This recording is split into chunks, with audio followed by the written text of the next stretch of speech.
Hey guys, in this video, I will show you how to sum a column on Notion. All right, so let's begin with the video. First off, open your preferred web browser and navigate to Notion's homepage. Once you're successfully signed in, the real action begins. Head over to your database within Notion. Click on the database that hosts the column you wish to sum. Upon navigating to your desired database, click on the column name to reveal its settings and options. Here, you're looking for the Edit Property option.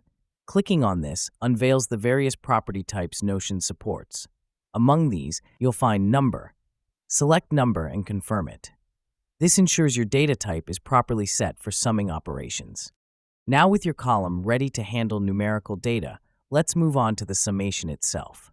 Again, click on your column and scroll down to where you'll find the small but powerful Calculate button.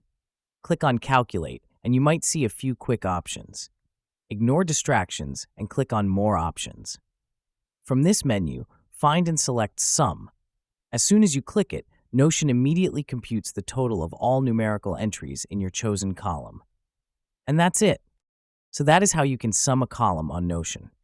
So that's all for this video. Thanks.